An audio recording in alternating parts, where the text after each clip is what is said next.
How are you? Welcome to The Imperfect Entrepreneur. And today we're going to talk about one of the hardest things for an entrepreneur to ask for and why not asking for it eventually holds us back. So yesterday was my birthday, and it was really cool because my daughter's 3 and she's now at an age where she's like aware of what's going on. And she's like, "Daddy, tomorrow's your birthday and we're going to celebrate. Can we celebrate, Daddy? Right, Daddy?" And I was like, "Yeah, you're doing a couple of things there. You're doing a good trial close. And yeah, we can definitely celebrate." My son, on the other hand, he's just kind of walking around and not really aware of much. But he did like his cake, and he liked the icing at first and then pretended that he didn't like the cake. And then once he actually tasted the cake part, he was like all into it. So it's funny to see all that come together. So I was reading this book, and it brought up all of these thoughts and feelings that I had when I first asked for help. When I first asked for help as an entrepreneur, and I ended up getting an assistant, and it was so difficult. It was so difficult because when you ask for help, you have to submit to getting help, which means you have to be honest about where you're at, where you want to go, and everything in between. So that, for that assistant really to even help me and to really add value to the organization and be able to do things that were gonna, keep moving the organization forward, I had to first let her into all of my, personal information, all the business information. And, coming up and growing up, oftentimes you're told like, hey, don't share your social security number, don't share this, don't share that. So all of that had to get like erased immediately, right? And I've always had help in the field, like from superintendents and stuff, but this was the first time actually getting help in the office, which was my Achilles heel for a very long time. And getting her onboarded and then creating a filing system so that we could, track jobs. Before we would just name them job, Sunset Ridge and, job, Kingsville. Well, like that, it gets really confusing for someone who's like trying to learn a new job. So it's like, it became so much easier when we started using job numbers, right? So instead of it being, Sunset Ridge, it was job 51 or job 49 or job 107. And once we started using job numbers, now it was like we had a like a McKinsey language that we could use through across the organization, and everybody would understand it almost immediately, instead of trying to think through, oh, that was that job in Athens, Georgia. Oh, this is that job in South Carolina, which can be really confusing. So, getting to the position where I could ask for help was a huge opportunity for the organization, but also was a tough spot for me. And reading that book and hearing how this person literally had said no like 3 times to someone reaching out to them so that person could be her assistant. And that 4th time she asked, it was like the only thing that she could do was just respond, "I need help." And it was really cool because after I hired that assistant and I started to see the power and having people around you and building with someone other than just yourself, and having someone that can move things forward even while you're working on something else. That was a huge, mental shift for me. And then the second mental shift was when I was in a situation similar to the book that I was reading, and it was making a much bigger hire. Like this was bringing on our director of finance, and at the time, it was the most I'd ever, McKinsey had ever offered to a team member, and it was also a role that was more of it wasn't like a role that was going to generate income. And that kind of freaked me out in the beginning. And it wasn't until I actually went through it and went through that process that I was like, well, that role actually does generate me income, right? And the reason why it generates me income is because it takes all of the things that weren't generating income off of my plate and allows me and the organization to go out there and push and generate more income. And getting that understanding and seeing that process through was also a huge mental shift and change in thinking.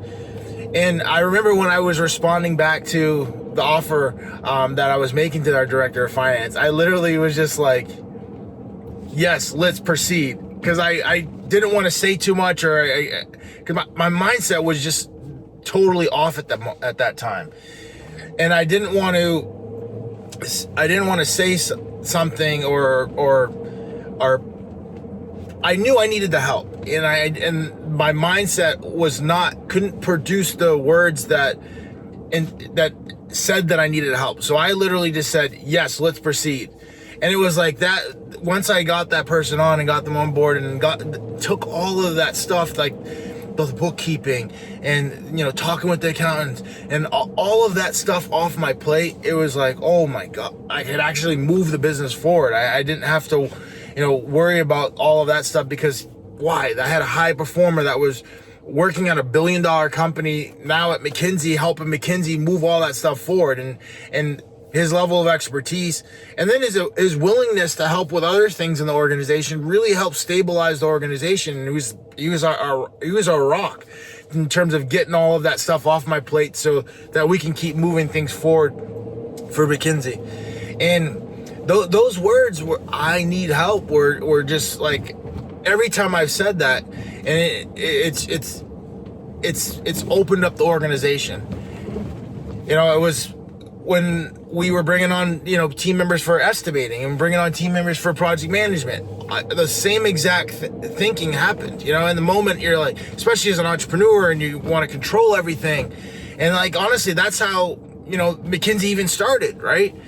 Like, McKinsey started because I wanted to take control over my life. I had some big responsibilities to take care of my mom and my 3 sisters, and I needed a vehicle to be able to do that, and that's why I started McKinsey. And I was all in the projects McKinsey got were because we controlled everything, and we made sure the subcontractors were doing what they needed to do, and made sure the government had their papers. So it's all was through control. And now all of a sudden you're telling me to let go of control?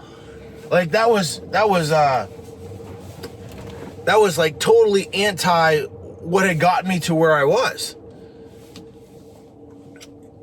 So, now all of a sudden, letting go of control and growing the estimating department, letting go of control, growing the project management department, letting go of control and growing the finance department, letting go of control and growing all of these areas in the business have like transformed those parts in the business. Like obviously you're letting go of control to someone that's capable and qualified, and it not even, and when I say qualified, I say that loosely, right? Like, some of these people that we're letting go of control to they've never run a $100 million estimating company, but they have the willingness to learn. They do have a base skill set, and they're willing to put the time, energy, and effort in to get better at their craft, and that's what I need as qualifications, right?